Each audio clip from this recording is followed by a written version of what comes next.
What do you think of when you hear the word Star Wars? Most people, you'd probably think of the obvious things like Star Destroyers or lightsabers or the Death Star, Jedi and Sith, Luke Skywalker, Darth Vader, Uriel Poof. But for many people, myself included, after you think of the whole, lightsaber, you might think political allegory. And I know, you hear that phrase and you think, Jesus Christ, fuck you, bro. Keep your politics out of my hot lady pew pew space opera. And I don't know if you know this or not, but politics is kind of what Star Wars is literally all about. George Lucas, the man behind creating the overall idea for this massive cultural phenomenon, was a baby boomer who grew up during the time of the Red Scare. Directly after World War II and after the defeat of the Axis powers, the United States turned its attention towards stopping the rising Soviet communism. And I feel it's important to make the distinction between communism and Soviet communism because they could not be more completely different ideas. The Soviet Union, in reality, was actually extremely far from any form of communism, and instead was just imperialism and authoritarianism wrapped in a red banner. It drives me crazy that even in this day and age when you can Google literally anything, that there's so much misinformation and confusion on what actual communism and socialism is.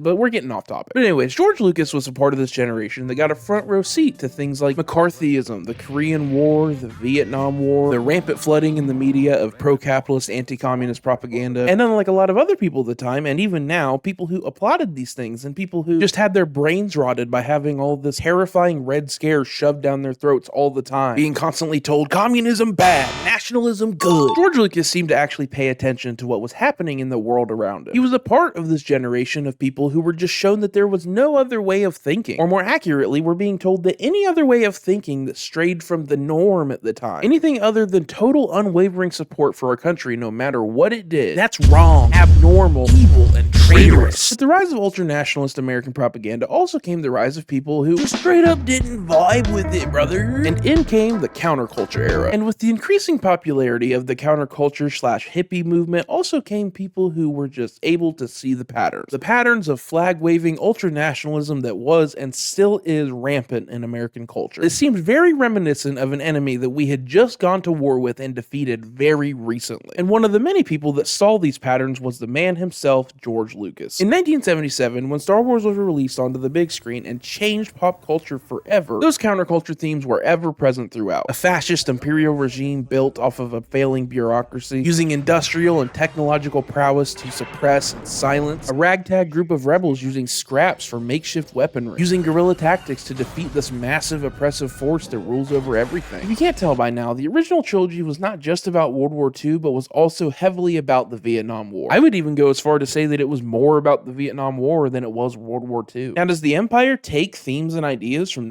Nazi Germany? Of course it does. The soldiers are called stormtroopers. Palpatine was the supreme chancellor. Officers and high-ranking officials are just straight up wearing SS uniforms. But to just say that it was based completely off the Nazis would not only be naive, but just factually incorrect. It would be more apt to say that the Empire was based on just imperial and fascist governments throughout history, which includes the United States. And if you don't believe me, then you're an idiot. You're a big stupid idiot and you need to leave. No, I'm kidding.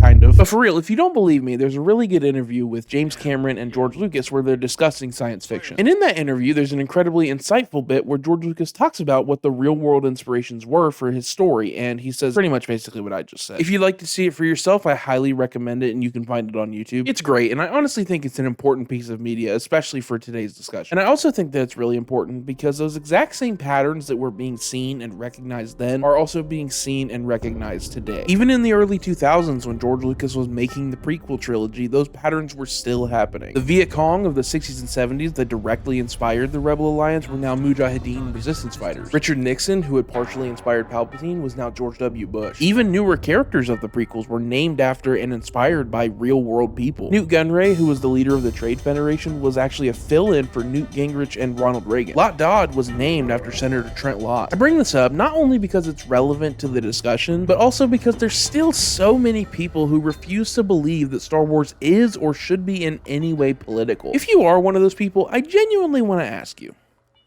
is your brain made out of fucking mashed potatoes? Do you have CTE? Do you have a traumatic brain injury? I mean, it's just not possible to me that you could see this. If you're not with me, then you're my enemy. And this. You're either with us or you're with the enemy. That's clear. And just not connect the fucking dots. Just like I don't understand how you could see this.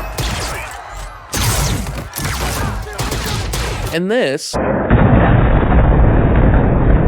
not make the connection. And that brings us to the true topic of today's video, the recently ended Disney Plus series Andor. If you're somehow unaware of this absolutely batshit insane, amazingly good, just gold piece of media, Andor is essentially a prequel series to the movie Rogue One. It follows Cassian Andor as he finds his way into the crossfire between the Rebel Alliance and the Galactic Empire, and then joins to fight for the rebellion. Basically, it shows exactly how Cassian got to where he was in Rogue One, and it shows how important he was not only in the retrieval of the Death Star plans, but in developing and advancing the mission of the Rebel Alliance as a whole. When the series starts, Cassian is just a simple man making his way through the galaxy in an attempt to find his long-lost sister. And spoiler alert, he never actually finds her. And even though it sounds pretty weird to say, the actual journey he goes on throughout the 2 seasons of the show is just more important than finding his sister. Throughout the series, he navigates the path of becoming an agent for Luthen Rael, a former Imperial soldier attempting to ignite the rebellion to make up for his past sins. But instead of being what you'd maybe normally expect from Star Wars, an entertaining romp through the galaxy with a cast of fun characters, the show Andor actually delves into being an incredibly gritty and oddly realistic portrayal of the sad, dark realities of being a part of a fascist society. One of the most interesting and simultaneously disturbing aspects of the show is how well it lines up with not just past but current real-world events. This is something that when discussing Revenge of the Sith, people have heard me say to probably an exhausting extent. And while that aspect is true for both pieces of media, and I think at their heart, they are both the same, at least thematically. With the actual portrayal and execution of that idea, they could not be more different. While Revenge of the Sith has incredible, massive spectacle with huge, technically complex space fights and epic lightsaber battles, Andor doesn't really have any of that. Andor is a much more grounded take on the actual intricacies of what it's like to be a part of a society that is ran by a fascist government. It shows you in depth how it actually works and how these complex situations play out with a plethora of different characters and archetypes. It's not just the people at the very tippy top pinnacle of the system like Vader or Palpatine, it's literally everyone at every level. You have people like Mon Mothma, an Imperial Senator, Luthen Rael, a disguised antique art dealer, Dedra Meero, an overly ambitious ISB investigator, Bix Caleen, a scrapyard mechanic, Cyril Karn, an unstable but determined law enforcement officer. Everyone on this list, regardless of status or station, has an essential part to play in what determines the outcome of this conflict. And unlike Revenge of the Sith, which through no fault of its own was unable to show this, Andor shows you exactly how these people operate in this system who were just forced to be here simply by circumstance. And this aspect of Andor is not just why I love it and why so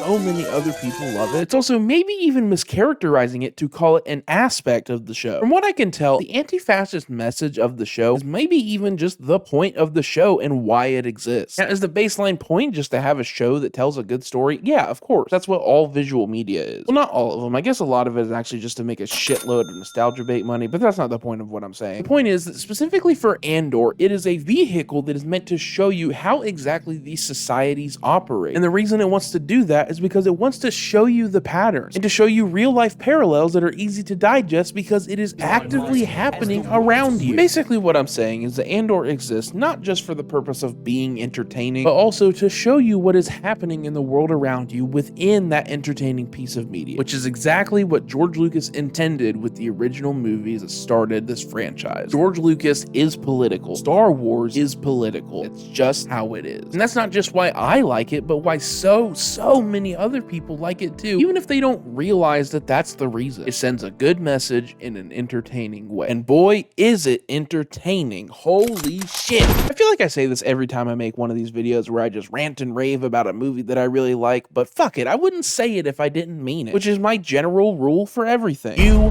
have to see. Even if you're not really a Star Wars fan, please, I implore you to just give it a chance. Andor is not only a great show because of its message, but like I've said a million times throughout this video, it's just so fucking entertaining. It's actually so entertaining that it makes you angry that not all of Star Wars is this good. Now, I like a good amount of stuff that a lot of other Star Wars fans consider to be buckets of dog puke. From day one of release 8 years ago in 2017, I have been a staunch defender and supporter of The Last Jedi. I even go as far to say that The Last Jedi is better than The Force Awakens in every way. The idea of Rey being a nobody, just some random scavenger girl who was sold by her parents for drinking money, is so much more interesting than just the idea of another Vader, another Emperor, another Empire, stormtroopers again. Let's also call it the First Order, even though that makes no sense because it's not the first. Now, the idea of Finn, a stormtrooper defecting to the rebels, that's a good idea. I like that. The Kylo Ren cracked lightsaber crystal turning into a crossguard, I like that idea too. But The Force Awakens itself just didn't really have anything new and exciting in it. At the very least, The Last Jedi, even despite all its faults and its characterization of Luke, which I'm still pretty salty about, it tried to do new, interesting things. It had good ideas. Another thing that I really like that a lot of other people seem to vehemently just hate so much is the Ahsoka show. Now, I don't know if I've actually said this before, and I'm pretty sure I haven't, because if I did, my channel would probably collapse and I'd be dead in the street. But Ahsoka Tano is actually my favorite Star Wars character. Or at the very least, she's my favorite canon character, because in Legends, that spot is reserved for Starkiller. I fucking loved the Force Unleashed games, and I even have a mod in Battlefront 2 that replaces Kylo Ren with Starkiller. I even have an Ahsoka mod too that replaces Rey with her, now that I think about it. But the point is, I love Ahsoka. I grew up with the prequel era being a huge part of my childhood, and I grew up watching the Clone Wars on Cartoon Network, or at least I would watch it when I could. For most of my childhood, we didn't actually have cable or satellite because we were gooey, gross,